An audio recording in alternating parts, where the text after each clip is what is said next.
Now it's time for Inspirational Women, and my guest, J.A. Jance, popular local author, prolific popular author, a New York Times best-selling author who has her Beaumont series set right here in the Puget Sound area with lots and lots of local references.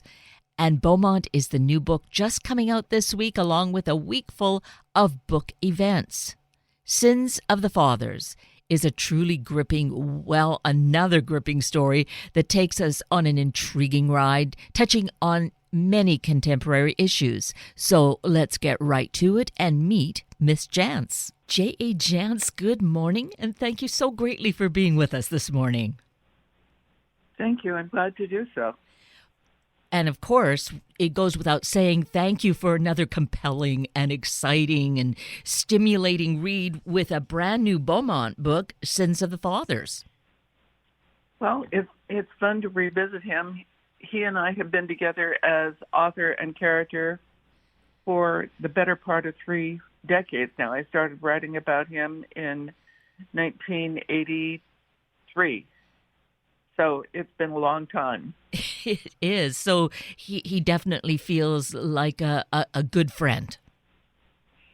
He does. When it's time to start writing a Beaumont book, his stories are told in the first person. And within a few pages, it's as though I'm back in his world, in his mindset, and we're traveling around the Seattle area together. And it's so really sort of magic.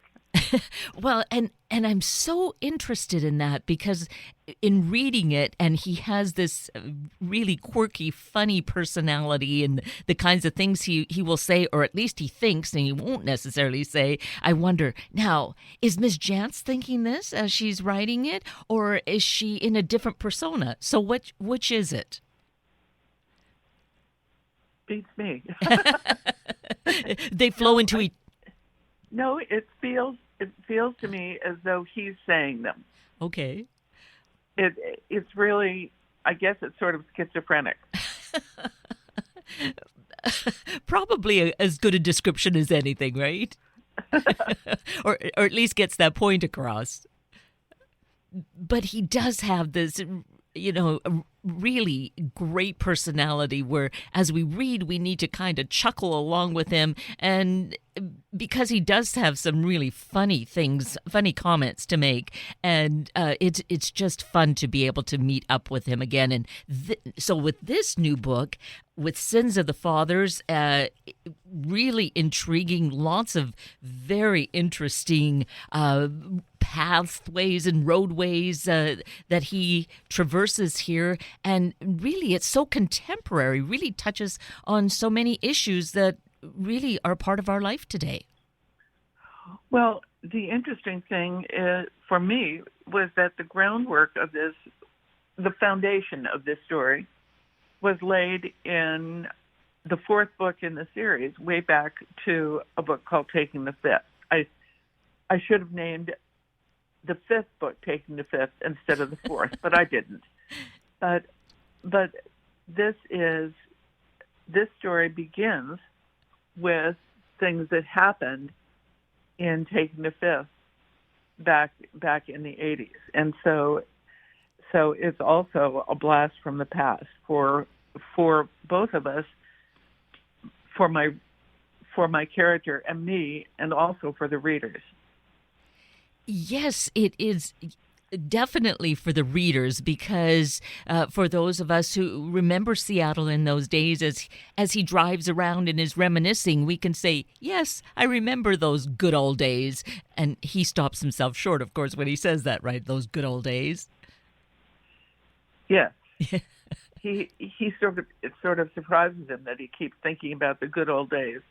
But he's my age, and I'm his age. That was deliberate on my part. It's tough to remember when you have kids, grandkids. We have 5 kids, 10 grandkids, and now almost 3 great grandkids. So you're trying to remember birthdays for living people, And then if you toss in all of these characters and try to remember when their birthdays are and how old they are, and I finally just gave up. I gave Beaumont my birthday so it would be easy to remember. If I can remember how old I am, I know how old he is. Such wisdom. That's a great way, of course, to approach it. But I came to Seattle in the early 80s. And so those things, when I was living in Seattle, I lived in the Denny regrade. And when I named his building Belltown Terrace, it was in the regrade. And now Belltown Terrace is in, Belltown. Right. Nobody even talks about the regrade anymore, as far as I can tell. And I think you're right. When I read that, I thought, that's right. We're not using that term anymore. Somehow it just kind of faded back into the background, into history. And yes, Belltown, it just comes right off our lips anymore. It's weird. Yes. But that's what happens when time passes. And somebody wrote to me and said he had just started reading the Beaumont books, and he says, how come Beaumont is always walking around Seattle looking for a payphone and a quarter? Why doesn't he just use his cell? And I wrote back and I said, look at the publication date on this book. Cell phones didn't go on sale until 1986. And even then, it was a big gray brick. You couldn't very well walk around with one of those in your pocket. Right. And that's right. In those days, there were only a certain number of people who actually had that. We never even thought of having our own type of cell phone, which, as you say, was like a brick that you'd have to carry around. So isn't that funny that people think of it only in contemporary times? But that's the thing that makes it so fun. Like reading this current book, Sins of the Fathers, then we really get all the contemporary stuff that's going on and get that kind of blast into the past, as you said. It's great to have both. Well, yes, context is everything, isn't it? True, yes, true enough. And, for us who live here, I find that this is really great that, we can identify with so many of the different landmarks and think of the way things have changed and get that piece of history like West Seattle. So for your research, did you already know this or did you have to do some digging for that? I did some digging for that because, unlike Beaumont, West Seattle is terra incognita to me. So, yes, I did some research, and boy, I wouldn't have wanted to be in the Denny party. Thank you very much. Oh.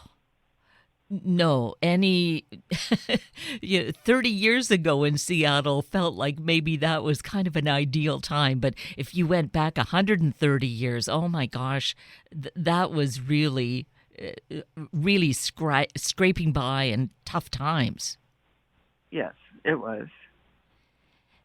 And so all that history, though, is accurate. So in reading about what went on and the development in that West Seattle area, that's accurate. It's as accurate as a fiction writer can make it. But the characters are true, are they not? My characters are true. Yeah. Well, so the development part, that is, you have to remember, I write fiction and I get to use my literary license. Okay. So the families, though, that are part of the story, they actually are part of the family. I mean, yes, taking the fact that, we don't have the accurate history, but the names are factual. No, you have to understand that I took fictional people and put them in West Seattle. Okay. The family histories of the two families side by side. Nope, I made those up. Okay. So, which is great and fine, of course. Just wanting to be clear on that. Yeah. the problem with crimes against Indigenous women, especially, going unsolved, is a very real problem. My solution to that problem is fictional, but maybe it's a good enough idea that it will spark someone to do something like that. In fact, you and I have discussed the Teddy Bear Patrol many times, and the Teddy Bear Patrol, as far as I know, started here in Seattle, but I just had a letter a few weeks ago about a Teddy Bear Patrol in some other state. And so I created that project down in Columbia City as a fictional thing, but I'm hoping it'll cause somebody to think, oh, maybe we should do that.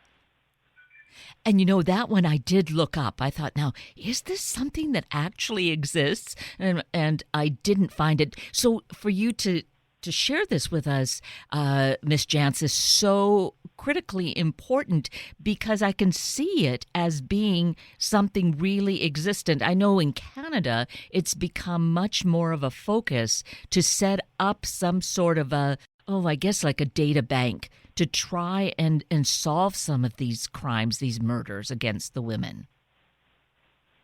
Well, it will come here too eventually, but this is a fictional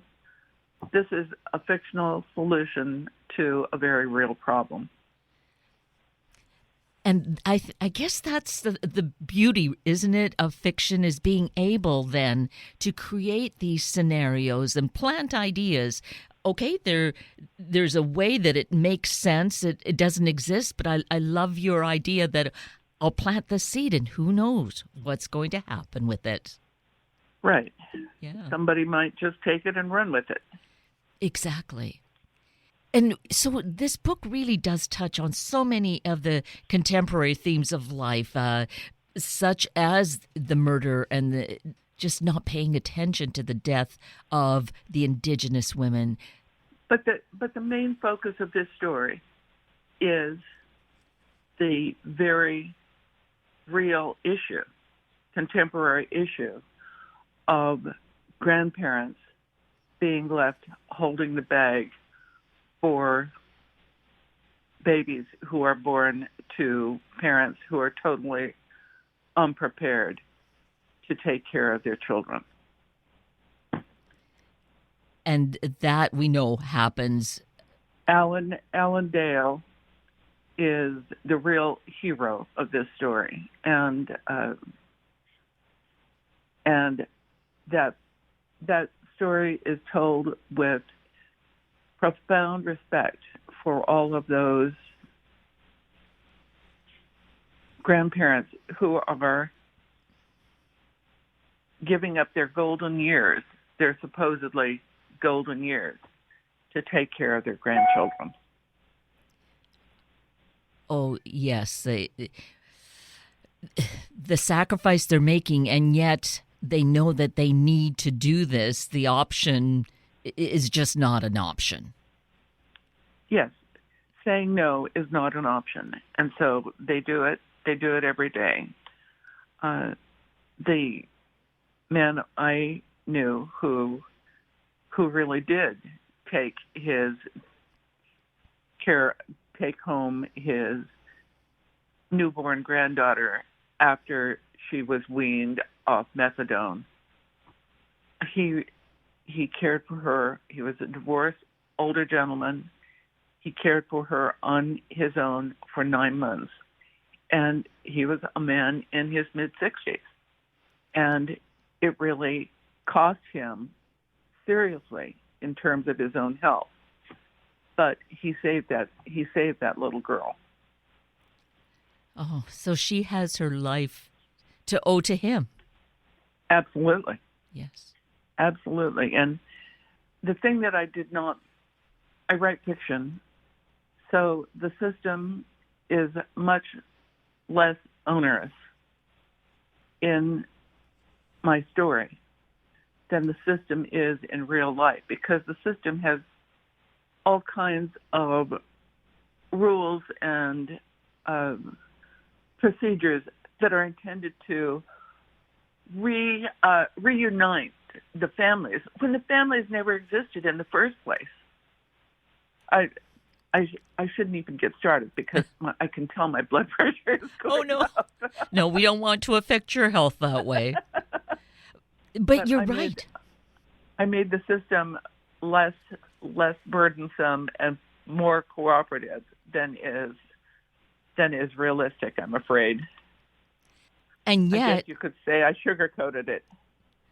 and yet I felt a little of it because you were saying in the story that, that he was told, Alan was told that he should just, give the baby to social services and go home, and she would end up in the foster care system. So that made it. Don't worry your pretty little head about it. Right. Yeah. Yes. So well, the real guy fought for his baby every step of the way, and she is now this beautiful, bright 3-year-old who kisses him goodnight on his cell phone every night because she lives in another part of the state. But yet she is as healthy as she is because of what he did. Absolutely. And hopefully his health is holding on and holding its own. Well, now that he is no longer caring for her 100% of the time, his health is recouping. But when he was caring for her as a newborn, the haggard look on his face, the deep circles under his eyes, he lost weight, he was skin and bones. It was really hard to see. And he was the one who, his story was what inspired me to write this book. I wondered what it was. So you wove that in just so beautifully. It is the center of the story. That's why everything else kind of really ripples out from that. But we haven't talked about my favorite character in this story. I love Lucy. Oh, yes. Oh, I was going to get to Lucy because you do have a very tender spot in your heart for these puppies, right? Yes, yeah. I do. And Lucy wormed her way into Beaumont's heart in a way he didn't expect. And that's the other thing about context. When Beaumont is the unwilling and very much reluctant recipient of this dog, an Irish wolfhound, in the previous book, Proof of Life. He's never had a dog before, and I had to bring people. There are new readers who didn't know Beaumont in the early years, so I have to let people know. Well, he grew up in an apartment over a bakery in Ballard. He never had a dog, and he never had a pet, and so the idea of having a pet is really strange to him, and he's by God, he's coping.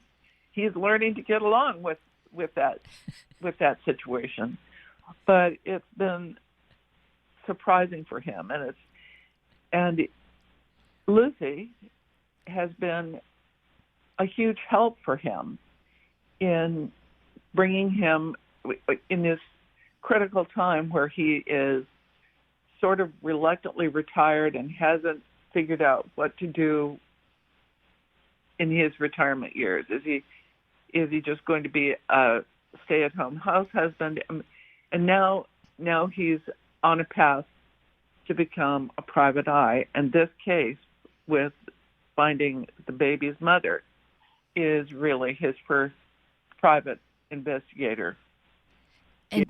And that is an important piece of it, another theme of a different, as you get to a retirement age, that life doesn't end, work doesn't necessarily end. Sometimes a career is really important. And, well, like yourself, as a writer, you just continue doing your passion. And he As a cop and now retired, looks at PI. What we love to do, we don't just stop because we hit a certain age. Yes, Right? there's not this cliff that you automatically fall off, Right. and I think that is an important theme for living. I think there are fewer people now who are actually retiring, and truthfully, a lot of people are unable to retire. They can't make it work. Right. Beaumont is lucky; he doesn't have to work financially, but he has to work mentally. Otherwise, he's going to go nuts. Right. Exactly. So it might be one or the other or some of both, but it's an interesting and important thing to acknowledge. And I'd like to take you back. I don't know that we gave Lucy her due in terms of saying enough about these furry family members and how your dogs are definitely a part of your life. Well, yes, my 2 weeks ago in my blog is on my website, and it's a little window on my world. And dogs have been. I dragged home my first stray as a first grader in Bisbee, Arizona.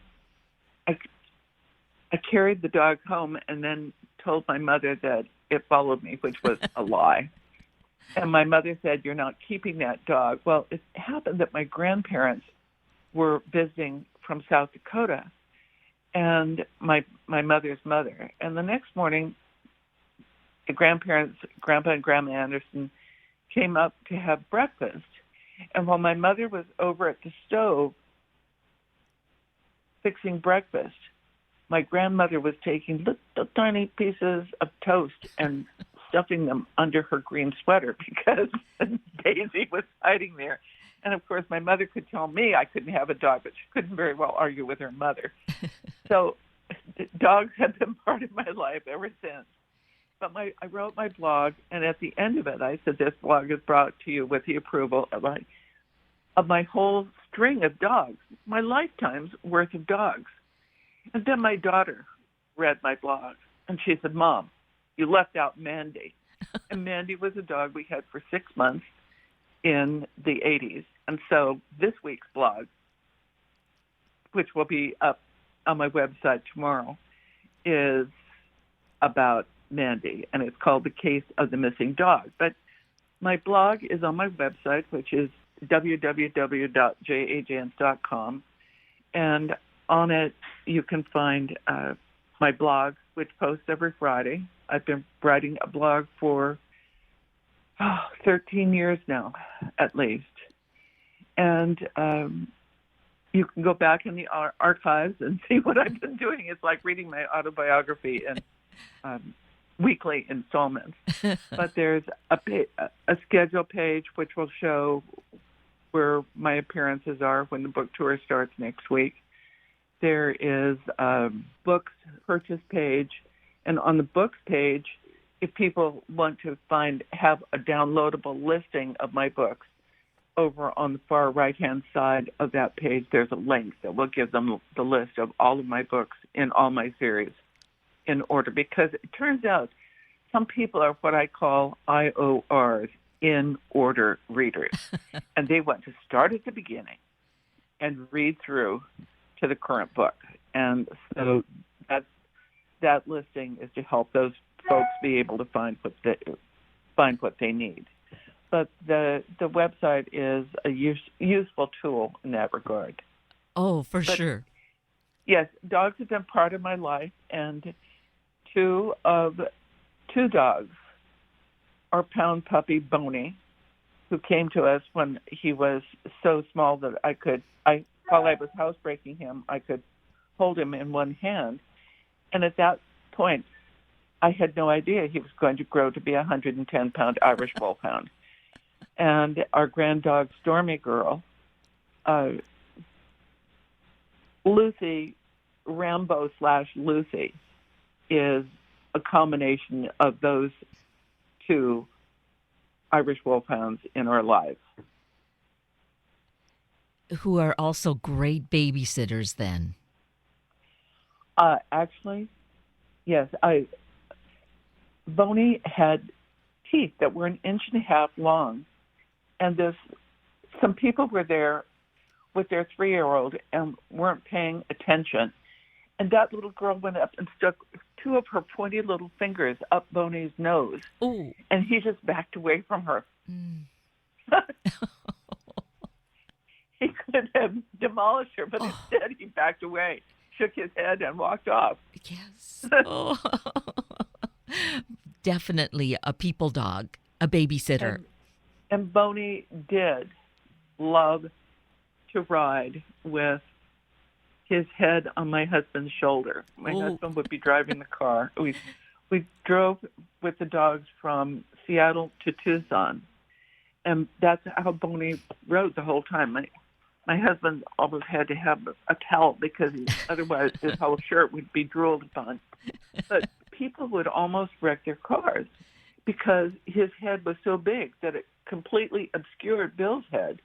And to people in cars going by, it looked for the world as though that dog was driving the car. Well, and these life situations weave their way so naturally into your books, and that particular scene I did wonder about. So thank you for clarifying that. And for listeners, you'll find it in the book and you'll say, aha, now I understand. and that's... Well, look, Kate, here's the deal. I write fiction, but I'm too lazy to make up everything. Boy, that's full disclosure. That's honesty. Well, so the thing is then, don't they say sometimes that life is stranger than fiction? So there you have it. It all weaves together. Yes, it does weave together. So we should say that Sins of the Fathers is brand new. It actually is coming out this coming week, and you've got a full week of book tours. You've got your work laid out for you. Yes, I do. Book tours are set up by young people in New York, and at some point, I'm going to have to remind them that I really am 74, verging on 75. But I'm doing this book tour, and it'll be fun, and I'm looking forward to it. And for that, I know we are all grateful. And those young folks in New York, I'll have to be extra grateful to them because they're the ones who set this up for early morning, which is probably not quite the early hour you would prefer to be up. So I'm deeply grateful that you did follow that, because I really wanted to have this opportunity so that we could share your brand new book as it comes out and give, all the folks in this area an opportunity to get out and meet you if they haven't, or meet you again and have that great time, because there are many locations. I think I looked at, there's about 8 or 10 different events happening in the week ahead. That's how busy you're going to be. It's going to be busy, all right. So let's mention the website once again for those dates. Go to the website, jajance.com, and click on the schedule page. And I see, too, that you're on Facebook and Twitter. So anyone who's into the latest digital stuff and social media, so many ways to connect with you. They should be able to find me. I am not hiding my light under a bushel. Well, thank goodness, and thanks for living it so vibrantly so we get all the vicarious experience through the words of the books. So, J.A. Jance, it's been delightful as usual. Thank you so greatly for being such a stimulating and fun writer and spending time with us this morning. Thank you. And with that, we're at the end of a very full hour of Inspirational Women with J.A. Jance and Sunday Morning Magazine with Tom and Amy Bettisworth. I'm Kate Daniels, your host, and I greatly appreciate your sharing this hour with me and these special guests. For details you might have missed or information you'd like to know, please just send me an email, kated@warm1069.com, and I'll get right back to you. Also, if you'd like to listen again or share these important stories with your family and friends, find the podcast on our Warm 1069 webpage. Click on the On-Air tab, then the Podcast tab, and look for the show and guest names.